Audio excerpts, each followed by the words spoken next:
السلام علیکم ناظرین، امید ہے کہ آپ سب خیریت سے ہوں گے۔ آج آپ کے سامنے بہت ہی اہم انفارمیشن لے کر آئے ہیں۔ وہ انفارمیشن یہ ہے کہ ایران کے صدر ابراہیم رئیس نے اسرائیل کو منہ توڑ جواب دے دیا۔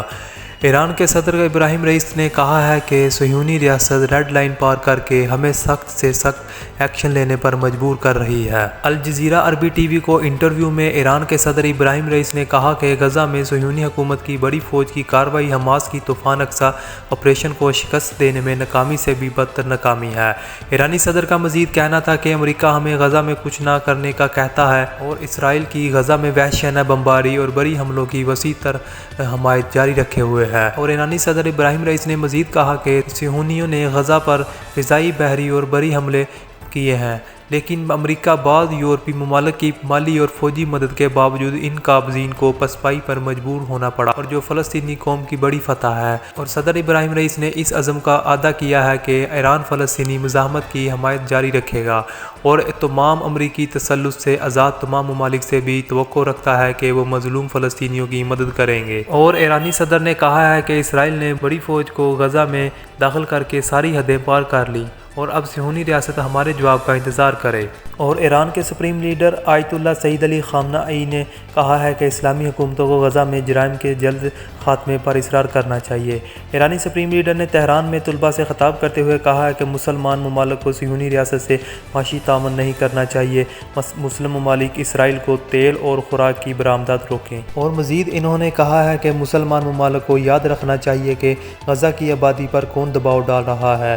آیت اللہ سید علی خامنہ ای نے مزید کہا ہے کہ غزہ کے لوگوں پر دباؤ ڈالنے والوں میں صرف صہیونی ریاست شامل نہیں۔ اور دوسری جانب حماس کے سربراہ اسماعیل ہنی کی آیت اللہ خامنہ ای سے ملاقات ہوئی ہے، اور حماس کے سربراہ اسماعیل ہنی تہران پہنچ گئے ہیں، جہاں انہوں نے ایران سپریم لیڈر آیت اللہ خامنہ ای سے ملاقات کی ہے۔ عرب میڈیا کی رپورٹ کے مطابق حماس کے عہدیدار اسامہ حمدان نے اسماعیل ہنی کے تہران پہنچنے سے متعلق بتایا، جبکہ دورہ ایران کی مزید تفصیل نہیں بتائی۔ اور دوسری جانب اسرائیلی فوج نے دوسرے روز بھی غزہ کے جبالیہ کیمپ پر بمباری کی، جس میں رہائشی بلاک مکمل تباہ ہو گیا ہے۔ عمارتوں اور مکانات کے ملبے تلے سینکڑوں لوگوں کے دبے ہونے کا خدشہ ہے۔ عرب میڈیا کا کہنا ہے کہ اسرائیل فوج نے گزشتہ روز بھی جبالیہ کیمپ پر بمباری کی تھی۔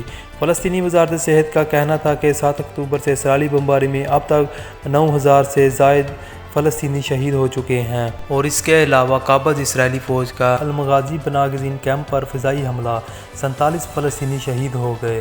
قابض اسرائیلی فوج نے غزہ پر رات کو بڑا فضائی حملہ کر دیا۔ المغازی کیمپ پر حملے میں 47 افراد شہید ہو گئے۔ غزہ پر اسرائیلی فوج کے وحشیانہ حملے 5ویں ہفتے میں داخل ہو گئے ہیں۔ اسرائیلی فوج کی جانب سے شفافیت کا مظاہرہ کرتے ہوئے ہزاروں بے گھر فلسطینیوں کی پناہ گاہ بنے اقوام متحدہ کے الفقراء اسکول میں بھی بمباری کی گئی۔ اسرائیلی وزیر نے دعویٰ کیا ہے کہ اسرائیلی حملوں میں حماس کے 12 کمانڈر مارے گئے ہیں، جبکہ اسرائیلی فورسز نے غزہ شہر کو مکمل گھیراؤ میں رکھا ہے۔ ادھر حماس کی جانب سے بھی غزہ میں قابض اسرائیلی فوج سے لڑائی کی نئی ویڈیو جاری کر دی گئی ہے۔ خیال رہے کہ غزہ میں 7 اکتوبر سے اب تک 3900 بچوں اور 2509 خواتین سمیت شہید فلسطینیوں کی تعداد 9488 ہو گئی ہے، جبکہ 6360 بچوں اور 4891 خواتین سمیت زخمیوں کی تعداد 24158 سے تجاوز کر چکی ہے۔ اب تک اسرائیلی وحشیانہ بمباری کے نتیجے میں 36 صحافی اپنی جانیں گنوا چکے ہیں، اور دوسری جانب 150 سے زائد میڈیکل سٹاف شہید اور 28 ایمبولینس تباہ ہو چکی ہیں، جبکہ 50 سے زائد کو نقصان پہنچ چکا ہے۔ اسرائیل کی جانب سے 7 اکتوبر سے اب تک اسپتالوں اور صحت مراکز پر 82 حملے کیے گئے، اور غزہ میں 16 اسپتال مکمل طور پر بند ہو چکے ہیں اور 32 طبی مراکز کا کام رک چکا ہے۔ اور غزہ پر اسرائیلی جارحیت اور مظالم کے خلاف نیو یارک، لندن سمیت تمام دنیا بھر کے مختلف شہروں میں بڑے بڑے مظاہرے کیے گئے ہیں۔ اور اسرائیلی حملوں کے خلاف امریکی شہر نیو یارک میں سینکڑوں افراد نے احتجاج کر کے فلسطین کو آزاد کرو کے نعرے لگائے۔ غیر ملکی میڈیا کے مطابق واشنگٹن میں بھی ہزاروں افراد کا فلسطینیوں سے اظہاری یکجہتی کرتے ہوئے احتجاج کیا گیا۔